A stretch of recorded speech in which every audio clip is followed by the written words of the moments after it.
एक फैमिली मान लीजिए साइज भी सेम है और दोनों क्या कर रहे हैं, दोनों अपने बच्चों को हम लोग ये मान लेते हैं दोनों प्राइवेट स्कूल में पढ़ा रहे हैं।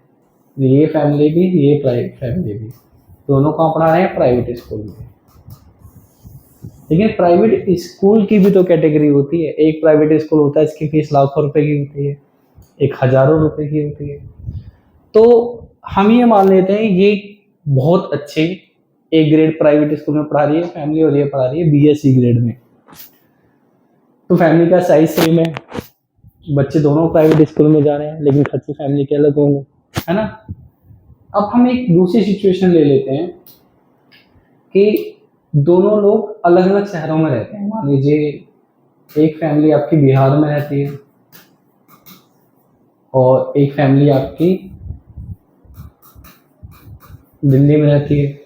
दोनों की इनकम सेम है, क्या खर्चे सेम होंगे? नहीं, यानी कि स्टेट चेंज होने पे भी खर्चे चेंज हो जाते हैं। क्योंकि फैमिली का साइज क्या है, सेम है, इनकम क्या सेम है, स्टेट अलग है इसलिए खर्चे भी अलग होंगे। हम लोग अब ये मान लेते हैं कि जो दोनों फैमिली हैं, दोनों फैमिली दिल्ली में रहती है, ठीक है। अब एक फैमिली मान लीजिए कनॉट प्लेस में रहती है, दूसरी फैमिली मान लीजिए रोहिणी में रहती है, ठीक है। तो दोनों की इनकम सेम है, खर्चे सेम होंगे? हो ही नहीं सकते हैं, क्योंकि जो फैमिली कनॉट प्लेस में रह रही है उसके खर्चे ज़्यादा होंगे। तो साइज, इनकम के अलावा बहुत सारे ऐसे फैक्टर्स हैं जो कंजम्पशन पे इम्पैक्ट डालते हैं। यानी ऐसे बहुत सारे फैक्टर्स हैं कंजम्पशन पे डिपेंड करता है। जैसे फैमिली का साइज हो सकता है, आपका लिविंग स्टैंडर्ड हो सकता है, आपका शहर हो सकता है, शहर में भी आप किस एरिया में रह रहे हो। मान लीजिए कि ये दोनों लोग बिहार में रहते हैं, ठीक है। अब बिहार में दोनों फैमिली मान लीजिए बिहार में रहते हैं, ठीक है। तो बिहार में क्या है, मान लीजिए ये फैमिली पटना में रहती है और ये फैमिली किसी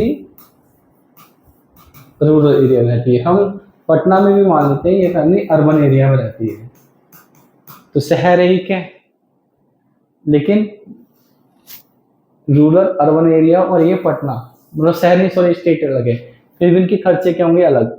तो ऐसा हो क्या रहा है, एक्चुअली हम हमारे मॉडल में परफेक्ट रिलेशनशिप बता रहे हैं, क्योंकि हम मान रहे हैं कि कंजम्पशन सिर्फ इनकम पर डिपेंड करता है।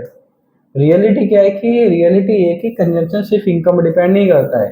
कंजम्पशन इनकम के अलावा बहुत सारे फैक्टर्स पे डिपेंड करता है, जिसको हमने अपने एस्टिमेटेड कंजम्पशन फंक्शन में कैलकुलेट नहीं करा है। हमारे हमने ये जो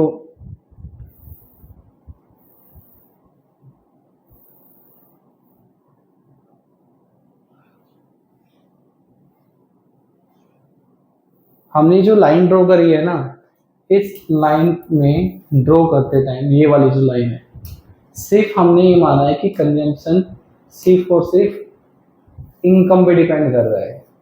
लेकिन हमने ये जो पॉइंट बनाए थे ना, ये जो पॉइंट हमने बनाए हैं, ये वाले पॉइंट्स जो एक्चुअल डाटा के पॉइंट हैं, यानी कि जो हमारे ये वाले पॉइंट्स हैं,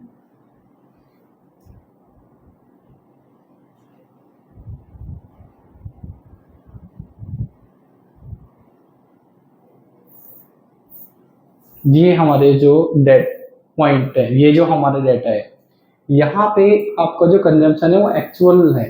एक्चुअल कंजम्पशन का मतलब है यहाँ पे बहुत सारे फैक्टर्स आपके कंजम्पशन पे इम्पैक्ट डाल रहे हैं, जिनको हमने कंसीडर ही नहीं करा, ठीक है। तो क्योंकि हमने इनको कंसीडर ही नहीं करा है, इसलिए हमारा जो ग्राफ बना हुआ है वो एक्चुअल पॉइंट पे आ नहीं रहा है। पॉइंट्स और ग्राफ के बीच में थोड़ा सा डिफरेंट है। तो आपको ये बात समझ में आ गई है कि हमारी जो पॉइंट्स हैं और जो लाइन है वो एग्जैक्ट परफेक्ट रिलेशनशिप क्यों नहीं बता रहे, क्योंकि हमारे मॉडल के अंदर एक कमी है। कमी क्या, हम लोग मान के चल रहे हैं कि कंजम्पशन सिर्फ इनकम पे डिपेंड कर रहा है, रियलिटी में कंजम्पशन बहुत सारे मॉडल पे डिपेंड कर रहा है। तो हमें क्या करना पड़ेगा, हमें हमारे मॉडल को एडजस्ट करना पड़ेगा अगर हम इस कमी को ठीक करना चाहते हैं तो, ठीक है। तो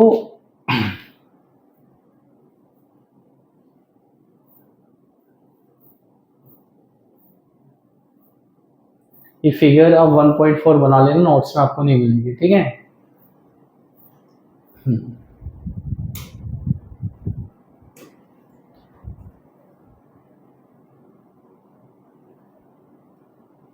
तो देखो हम यहाँ पे फिगर में देख सकते हैं ऑल ऑब्जर्वेशंस। ऑब्जर्वेशन का मतलब एक्चुअल डाटा, जो एक्चुअल डाटा से हमारे पास पॉइंट्स आए हैं, ठीक है। Does not lie exactly on the straight lines, ठीक है। और ये स्ट्रेट लाइन की इक्वेशन क्या थी, 1.2 मैंने आपको बता दिया था।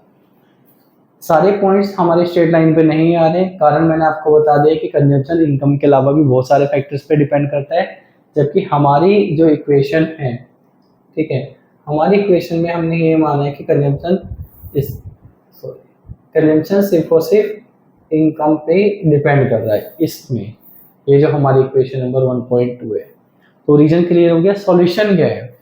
सॉल्यूशन ये है कि हमें एक नया मॉडल बनाना पड़ेगा, ठीक है। और जिस मॉडल के अंदर हम यहाँ पे जो हमारा कंजम्पशन है, जो कि हमारा डिपेंडेंट वेरिएबल है, ठीक है, यहाँ पे हम जितने भी इंडिपेंडेंट वेरिएबल हैं, यानी कि जितने भी इंडिपेंडेंट वेरिएबल कंजम्पशन पे इम्पैक्ट डाल रहे हैं, अगर हम वो सारे, जैसे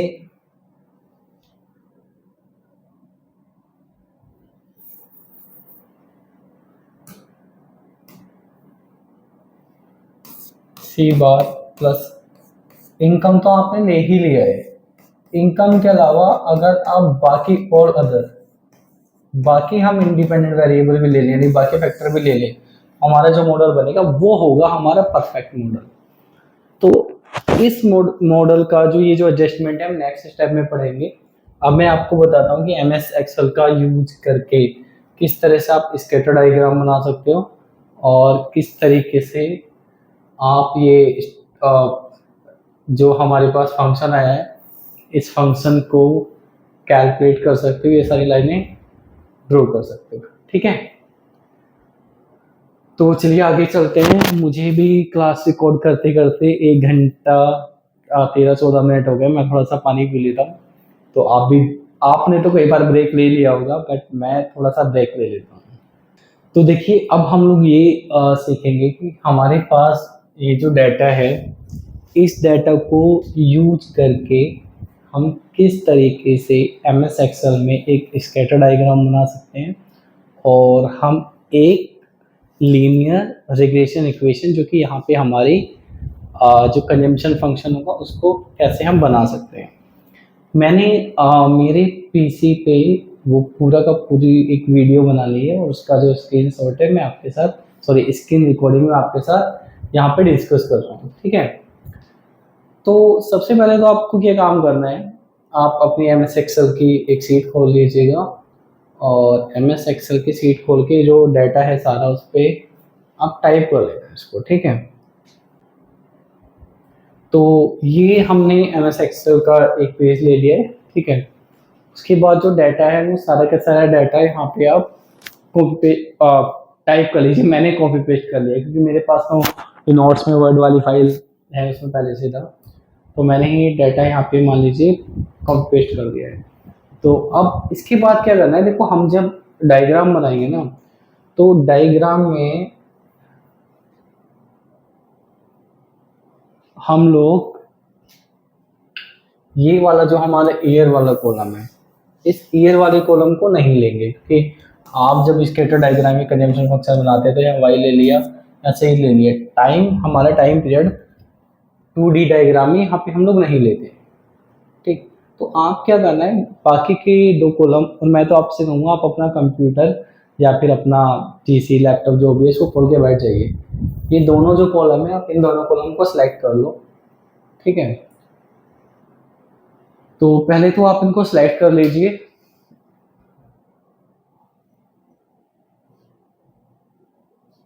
सिलेक्ट हो गए। अब जब आप इनको सिलेक्ट करोगे तो सिलेक्ट करने के बाद आपको यहाँ पे एक ऑप्शन है इंसर्ट का, ठीक है। मैं यहाँ लिख भी देता हूँ, इस पे आपको क्लिक करना है। जैसे ही आप इंसर्ट के ऑप्शन पे क्लिक करोगे तो कुछ ऑप्शंस ओपन होंगे। ये आपने इंसर्ट पे क्लिक करा, कुछ ऑप्शंस ओपन हो गए। इसमें आपको ना स्कैटर वाले ऑप्शन को चूज करना है। कौन सा ऑप्शन? स्कैटर वाला। ठीक है, तो आप अपना स्कैटर वाला ऑप्शन चूज करना। जैसे ही आप अपना स्कैटर वाला ऑप्शन चूज करोगे तो आपको कुछ ऑप्शंस दिखेंगे। ठीक है, देखिए यहाँ पे हमने चूज करा। चूज करने के बाद यहाँ पे कुछ ऑप्शंस आ गए हैं, 5 ऑप्शन आए। ये बेसिकली MS एक्सेल के वर्जन पे भी डिपेंड करता है आपके पास कौन सा वर्जन है। तो यहाँ पे 5 आ गए, आप में हो सकता है 5 से ज़्यादा या 5 से कम आ जाए। तो हम ये वाला ऑप्शन चूज कर रहे हैं। आप अलग अलग चूज करके देख लेना जिसमें स्कैटर डायग्राम बन जाए, कैसा वो भी आप देख लेना। तो आप सारे ऑप्शन चूज करना जिसमें इस तरह का डायग्राम बन जाए। इसमें एक और चीज़ है, आप देखोगे तो यहाँ पे अलग अलग ऑप्शन है। जैसे हमने ना यहाँ पे ये वाला ऑप्शन सेलेक्ट कर रखा है, ये आपको दिख रहा है ना, येलो कलर का एक बॉक्स बना हुआ है। तो इसलिए इसमें ये ब्लू डॉट्स आ रहे हैं।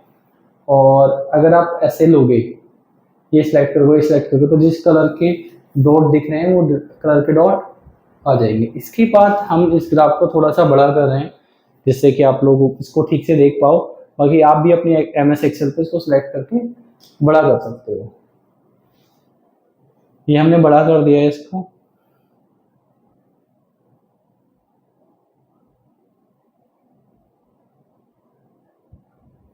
ठीक है, तो देखो अभी तक आपने क्या करा है, अभी तक आपके पास जो एक्चुअल डाटा था उससे अपने स्कैटर डायग्राम बना लिया है। जब आप इस फिगर पे क्लिक करोगे, ठीक है, या आप फिगर को सिलेक्ट करोगे तो यहाँ पे कुछ ऑप्शन खुल जाएंगे जो पहले नहीं होंगे, फिगर पे क्लिक करने के बाद में आएंगे। वो हो जाएंगे चार्ट टूल्स के ऑप्शन होंगे। ठीक है, जब आप चार्ट टूल्स पे क्लिक करोगे तो यहाँ पे आपको एक ऑप्शन देखने के लिए मिलेगा चार्ट लेआउट का। किसका? चार्ट लेआउट का ऑप्शन हमें देखने के लिए मिलेगा। आप इस पे क्लिक करना। जब आप इस पे क्लिक करोगे तो कुछ ऑप्शंस खुलेंगे अलग अलग। ये ऑप्शंस खुल गए हैं, तो इसमें यहाँ पे 11 ऑप्शन खुल रहे हैं। आपके MS एक्सेल में से ज़्यादा या कम हो सकते हैं। इसमें से एक ऑप्शन ना फंक्शन का होगा, SFX, उस वाले को आप चूज कर लेना, फंक्शन वाले को।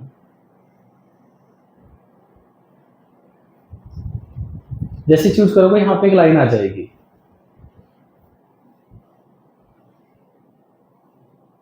देखो लाइन आ गई ना, जैसे ही हमने उसको चूज करा है यहाँ पे क्या हो गया, यहाँ पे एक लाइन आ गई।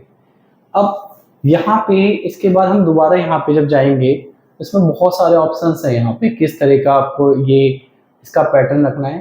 तो हम यहाँ पे इसको देखो क्लिक करते हैं। जैसे मैं क्लिक करा बहुत सारे ऑप्शंस आ गए, इसमें से मैंने ये वाला ऑप्शन चूज कर लिया है। तो हमारे पास स्कैटर डायग्राम के साथ साथ लाइन हो रही है। इस फिगर को हम लोग थोड़ा बड़ा कर देंगे, ठीक है, अभी बाद में। और पहले ये जो इक्वेशन है इस इक्वेशन को थोड़ा सा बड़ा कर लेते हैं।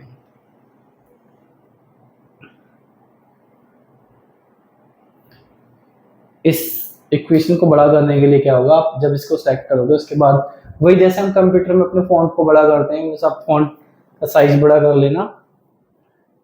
ये हमने फॉन्ट का साइज बड़ा कर लिया है 18। देखो अब यहाँ पर एक इम्पोर्टेंट चीज़ है, चलो थोड़ा कलर भी चेंज कर लेते हैं, कलर चेंज कर लेते हैं। अब देखो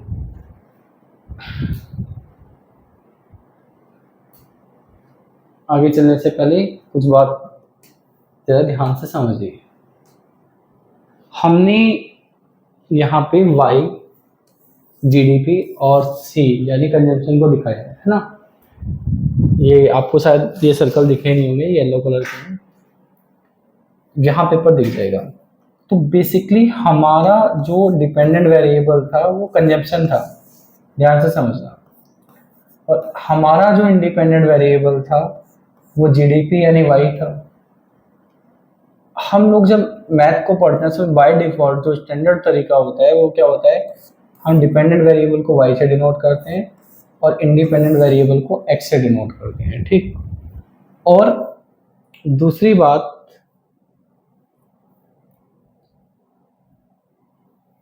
हम जब इक्वेशन को यूज करते हैं जो एक स्टैंडर्ड तरीका होता है तो उसमें जैसे ये टेबल आपने बना रखी है, टेबल ऐसे बनाई जाती है, X हो गया या Y हो गया। X मतलब इंडिपेंडेंट वेरिएबल, Y मतलब डिपेंडेंट वेरिएबल, ठीक है, इज इट क्लियर।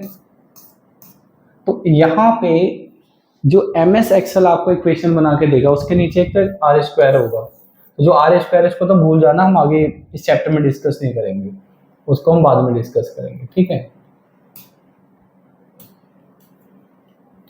तो आपको यहाँ पे जो इक्वेशन मिल रही है MS एक्सेल से वो मिल रही है y is equal to 0.7197x plus 108206, ठीक है। तो इन्होंने ये वाले वेरिएबल माने हैं, x को इंडिपेंडेंट वेरिएबल माना है, y को क्या माना है, डिपेंडेंट वेरिएबल। हमारे वेरिएबल्स क्या है रियलिटी में, तो देखो हमारे जो वेरिएबल है ना भाई, हमारा इंडिपेंडेंट वेरिएबल है y यानी GDP और हमारा डिपेंडेंट वेरिएबल है c। तो आप क्या करो, इनकी x वालों को हमारे वाले y से रिप्लेस कर दो, तो यहाँ पे हम y कर देंगे, और इनका जो y है उसको हम अपने वाले c से रिप्लेस कर देंगे, तो ये आ गया। तो इस हिसाब से इक्वेशन हो गई 0.7197 ये y प्लस 108206। अब इसमें एक काम और करेंगे, हम इस वाली वैल्यू को पहले लिख लेंगे, ठीक है। मैं यहाँ लिख देता हूँ c is equal to 108206 plus, और ये जो हमारी वैल्यू है मैं इसको लिख देंगे बाद में 0.7197y। तो MS एक्सेल ने हमें ये दिया था जिसको हमें एडिट करके ये बनाना है, क्योंकि MS एक्सेल ने तो बाय डिफॉल्ट नोटेशन दिए थे, बट हमारी जो नोटेशन है वो ये नहीं है, हमारे नोटेशन अलग है। हमारी नोटेशन ये है y और c वाले, ठीक है। तो ये आपको ये क्लियर हो गया कि MS एक्सेल अगर आपको ऐसे देगा तो हम इसको ऐसे कन्वर्ट करेंगे। एक और बात है यहाँ पे जो बहुत इंपॉर्टेंट आपको समझनी है, वो ये है कि अगर मैं इसको बिना MS एक्सेल के अपना स्टैटिक्स को यूज करके, रिग्रेशन का मॉडल यूज करके कैलकुलेट करूं कंजम्पशन फंक्शन को, तो वो ये आता है 108206.4 प्लस 0.7197y। अब अगर आप देखोगे तो हम MS एक्सेल से जो निकाल रहे हैं, ये MS एक्सेल था, हमने यहाँ पे जो नोटेशंस थे y और c के वो अपने अकॉर्डिंग चेंज कर दिए, उनको थोड़ा आगे पीछे करके हमने इक्वेशन ये बना ली है। तो अगर मैं इन दोनों इक्वेशन को कंपेयर करूँ तो पता तो ये चलता है कि दोनों सेम है, बस जो डिफरेंस है वो सिर्फ और सिर्फ एक है। तो क्या डिफरेंस है, ये 0.4 का, इसमें 0.4 नहीं है। अब 0.4 क्यों नहीं है ये समझ लेते हैं। एक्चुअली है क्या, MS एक्सेल में जब हमने ये डाटा कॉपी पेस्ट मारा है, यहाँ पे हमारी जो एक्चुअल PDF थी ना, उस एक्चुअल PDF में क्या था, डाटा सारा करोड़ों रुपए में हमने मेंशन करा था, या हमने मेंशन नहीं करा करोड़ों रुपए में, क्योंकि हमने यहाँ मेंशन नहीं करा है करोड़ों रुपए में। तो MS एक्सेल इसको क्या रीड कर रहा है, वो इसको रीड कर रहा है कि ये वैल्यू है 1,08,206 रुपये, ठीक। तो 8,02,06 रुपये इसको वो रीड कर रहा है ये। तो इसने क्या करा, 1,08,206 रुपये में 0.4 का मतलब हो गया 40 पैसे, तो उसने क्या करा, इसको इग्नोर कर दिया। लेकिन हमारा क्योंकि सारा डाटा करोड़ रुपए में है, तो 0.54 की ना वैल्यू बहुत ज़्यादा है, इसलिए हम लोग क्या करेंगे, हम लोग इसको इग्नोर नहीं करेंगे, हम लिखेंगे एक्सेल ही एरर कर रहा है। उसके पीछे कारण एक्सेल की भी एरर नहीं है ये, क्योंकि हमने डाटा में कहीं मेंशन नहीं करा है डाटा करोड़ रुपए में। अगर हम मेंशन कर देंगे डाटा करोड़ रुपए में तो वो 0.4 ले लेगा, मतलब 0.4 भी अपने रिजल्ट में दे देगा, ठीक है। अब हम आगे चलते हैं। अब मैं आपको दिखा देता हूँ, जब आप MS एक्सेल को डाटा लोगे तो वो आपको इस तरीके से ही दिखाएगा, क्योंकि ये बाय डिफॉल्ट नोटेशन को यूज कर रहा है। रियलिटी में हमारे एग्जांपल्स में हमारे variables, dependent variable, independent variable क्या है ये हमें अच्छे तरीके से पता होते हैं। तो इस ग्राफ में एक ऑप्शन होता है कि आप सारे अपने जो ऑप्शंस हैं उनको एडिट कर सकते हो सिलेक्ट कर करके। तो देखो हम यहाँ पे इन सबको अपना एडिट कर लेंगे, सिलेक्ट कर करके कैसे करेंगे देख लें। सबसे पहले तो मैं यहाँ पे इसको ही एडिट कर रहा हूँ, तो मैंने y को c में चेंज कर दिया है, कैपिटल C में, जैसे मैंने आपको बताया था, है ना। और उसके बाद हम इनको आगे पीछे लिख लेंगे 206 को हमने पहले लिख लिया, इसको बाद में लिख लिया, और ये हम यहाँ से पीछे से हटा देंगे और हम x की जगह y ले लेंगे। तो हमने हमारे जो वेरिएबल थे उन वेरिएबल को क्या कर दिया, चेंज कर दिया है। इसके बाद यहाँ पे आप एक ऑप्शन देखोगे, तो ये ऑप्शन है एक्सिस टाइटल का, यानी ये आपका हॉरिजॉन्टल एक्सिस है और यहाँ पे भी एक्सिस टाइटल है, यानी वर्टिकल एक्सिस। तो आप एक्सिस पे क्या टाइटल दोगे? हमें तो हॉरिजॉन्टल एक्सिस पे जीडीपी, वर्टिकल एक्सिस पे अपना कंजम्पशन को देना है।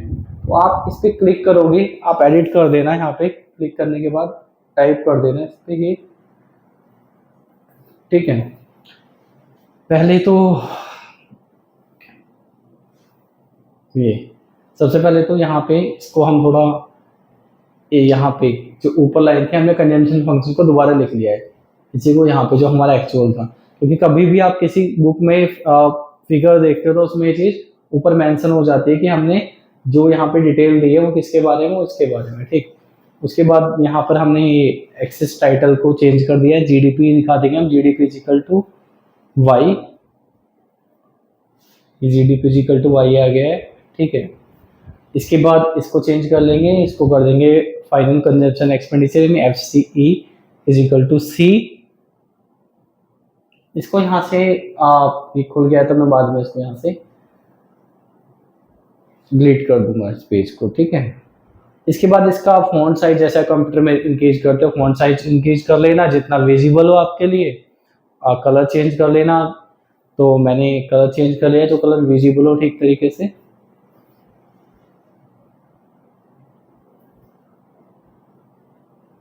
और हमारा ये जो ग्राफ है बन के तैयार हो गया, इसका साइज थोड़ा बड़ा कर लेते हैं। ये MS एक्सेल में बना के ही ये मैंने बाद में कॉपी पेस्ट कर दिया आपके नोट्स में, ठीक है। तो आज की क्लास में बस इतना ही, मिलते हैं नेक्स्ट क्लास में। एक और चीज़, जैसे मैंने आपको बताया था कि लाइन MS एक्सेल में यहाँ से आए, बट जब आप कभी भी इंटरप्रिटेशन दोगे ना, तो इंटरप्रिटेशन देते टाइम हमें लाइन सिर्फ इतनी नहीं छोड़नी होती, हम लाइन को यहाँ से लेके यहाँ तक देते हैं, क्योंकि आप जब कभी जॉब करोगे, ठीक है, बतौर इकोनॉमिस्ट, और या आप डाटा साइंस का कोर्स करोगे, तो वहाँ पे ये सारी चीज़ें आप बाद में सीखोगे। बाद में हमने इसको थोड़ा सा बड़ा कर दिया है, क्लोज करके आपको दिखा दिया है, ठीक है। तो आज की क्लास में बस इतना ही, मिलते हैं नेक्स्ट क्लास में। Till then goodbye, take care. अगर आपको आज की क्लास में कुछ समझ में आया हो, आपकी कुछ स्किल्स, कुछ नॉलेज इंप्रूव हुई हो, तो कमेंट करके ज़रूर बताएं।